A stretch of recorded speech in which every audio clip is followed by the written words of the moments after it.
Date ಅವ್ರು ಹೇಳಬೇಕು date. ನಾ ಹೆಂಗೆ ಹೇಳಲಿಕ್ಕೆ ಆಗಲ್ಲ, ಡೇಟ್ ಅವ್ರು ಹೇಳಬೇಕು. ಹೇಳಿ ಮತ್ತೆ ಬೇರೆ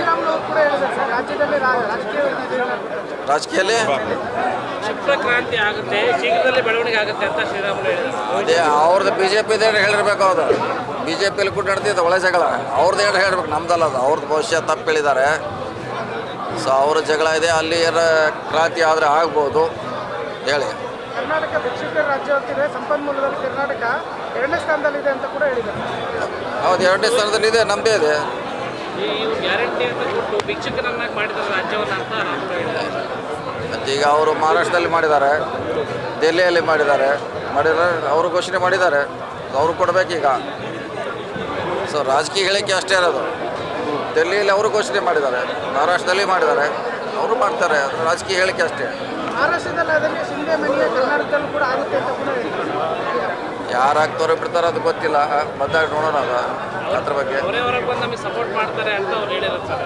ಯಾರೇ ಶ್ರೀರಾಮುಲು ಅವ್ರು ಹೇಳಿದ್ರು. ಅವರಿದ್ದಾರೆ, ಒಬ್ರು ಶಿಂದೆ ಆಗಿ ಒಬ್ರು ಬರ್ತಾರೆ. ಈಗ ಸದ್ಯಕ್ಕೆ ಯಾರು ಅಂತ ಹೇಳಲ್ಲ.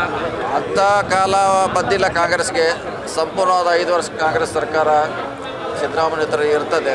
ನೋಡೋಣ, ಅಲ್ಲಿಗೆ ಕಾದು ನೋಡೋಣ. ಈ ಚರ್ಚೆ DK ಅವರು ಅಮಿತ್ ಶಾ ಜೊತೆ ಕಾರ್ಯಕ್ರಮದಲ್ಲಿ ಭೇಟಿ ಆಗುತ್ತೆ ಸರ್. ಹಾಗಾಗಿ ಈ ಚರ್ಚೆ ಮುಂದಕ್ಕೆ ಬಂತ ಅಂತ ನೋಡಿ. ಅದು ಖಾಸಗಿ ಕಾರ್ಯಕ್ರಮ ಹೋಗಿರ್ಬೋದು. ಖಾಸಗಿ ಕಾರ್ಯಕ್ರಮದಲ್ಲಿ ಎಲ್ಲ ಪಕ್ಷದವ್ರು ಹೋಗ್ತಾರೆ. ಹೋದ ತಕ್ಷಣ ಸರ್ಕಾರ ಬೀಳ್ತೈತೆ, ಅಲ್ಲೇನೋ ಮಾತಾಡಿದ್ರೆ ಅಂತ ಹೇಳೋಕ್ಕಾಗಲ್ಲ. ಅದು ಖಾಸಗಿ ಕಾರ್ಯಕ್ರಮ ಅಷ್ಟೇ. ಬಿಜೆಪಿಗೆ ಬರ್ತಾರೆ ಅಂತ ರೂಮರ್ಸ್ಗಳು ಸರ್. ವಿದ್ಯಾರ್ಥಿ ಎಲ್ಲ ರೀತಿಯಿಂದ ಮಾಡೇ ಮಾಡ್ತಾರೆ. ಅಂಥದ್ದು ಯಾವುದೆಲ್ಲ ನಮ್ಮ ಸರ್ಕಾರ ಗಟ್ಟಿಯಾಗಿರ್ತದೆ. आज श्रीराम सेनेच्या वतीनं डीसींच्या मुखांतर मान्य मुख्यमंत्री यांना आम्ही एक निवेदन देत आहोत.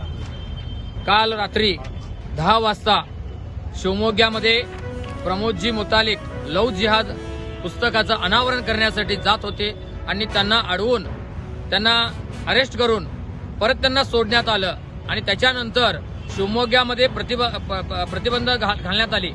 शिवमोग्यामधून हद्दपार करण्यात आलं. आज प्रमोदजी मुतालिक हे कोणती टेररिस्ट आहेत का? गेली 50 ते 60 वर्ष झाली आपलं घरदार सोडून धर्म आणि देश आणि राष्ट्रासाठी हिंदुत्वाचं कार्य करण्यासाठी आज बाहेर पडलेली व्यक्ती आहे. सर्वस्व आपल्या जीवनावरती पाणी फेरून धर्माचं राष्ट्राचं कार्य करण्यासाठी बाहेर पडलेल्या एका व्यक्तीला आज वयाच्या 70व्या वर्षामध्ये ह्यांनी अडवून त्यांना त्या शिवमोग्यामध्ये जाण्यासाठी बंदी घालत आहेत. हे ह्या काँग्रेस सरकारचा आम्ही निषेध करण्यासाठी ह्या ठिकाणी आम्ही जमा झालेलो आहोत. ज्या काँग्रेस सरकारच्या कालावधीमध्ये पाकिस्तान जिंदाबादच्या घोषणा देण्यात आल्या विधानसभेमध्ये, त्याच्यानंतर इथं बेळगावमध्ये देखील पाकिस्तानच्या जिंदाबादच्या घोषणा देण्यात आल्या. अशा लोकांना ह्यांनी हद्दपार करायचा प्रयत्न नाही केला.